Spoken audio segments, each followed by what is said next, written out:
Halo, perkenalkan nama saya Ferus Dilan Ramadhani. Di sini saya akan menjelaskan tentang advokasi kebijakan untuk memenuhi UAS mata kuliah Komunikasi dan Advokasi Kebijakan Publik. Pengertian dari advokasi kebijakan.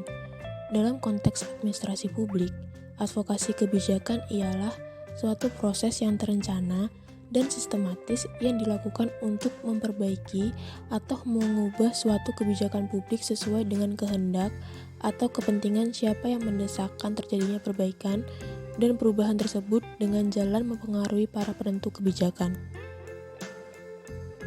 Formasi atau Forum Masyarakat Sipil Kebumen dan AK3 menyelenggarakan advokasi kebijakan, sumber daya alam atau lahan pertanian, kesempatan orang muda di pedesaan.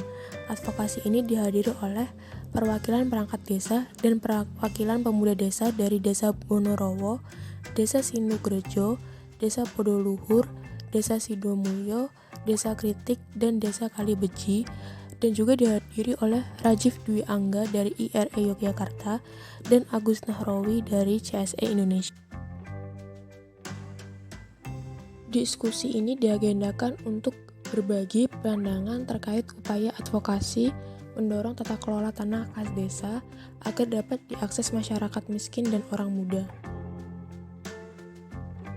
Yusuf Murtiono dari Formasi menerangkan bahwa tanah kemakmuran atau kas desa fungsinya adalah untuk memakmurkan warga desa itu sendiri.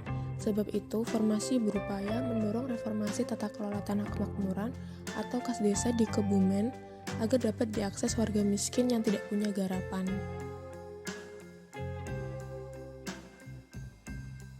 Nova dari AK3 menambahkan tentang bagaimana akses lahan kas desa sebaiknya juga dialokasikan untuk orang muda.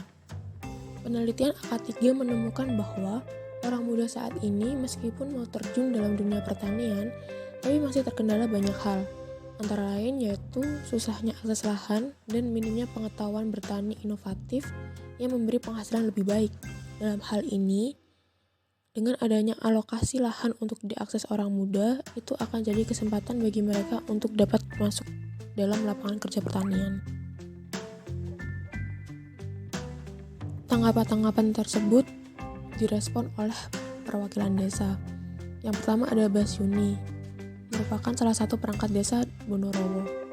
Ia menjelaskan bahwa menurutnya ide tentang tata kelola tanah kas desa ini menarik. Namun saat ini dia lebih memilih untuk mempelajari dulu bagaimana manfaatnya di desa lain.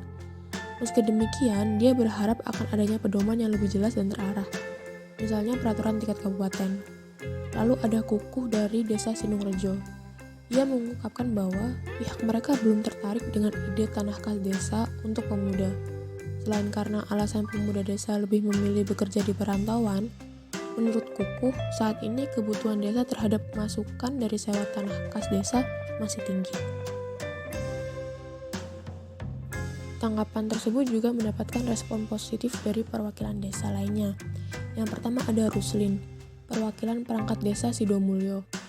Ia bercerita bahwa saat ini mereka sudah memberikan akses tanah kas desa pada masyarakat miskin dengan sistem lelang bergilir, serta juga sudah memberi akses pada orang muda melalui lahan Karang Taruna. Lalu ada Asrodin, yaitu kepala desa Podoluhur.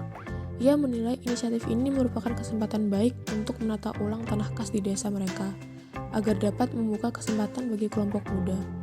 Hal itu didukung oleh pihak BPD yang akan menyusun perdes tanah kas desa. Terima kasih sudah menonton.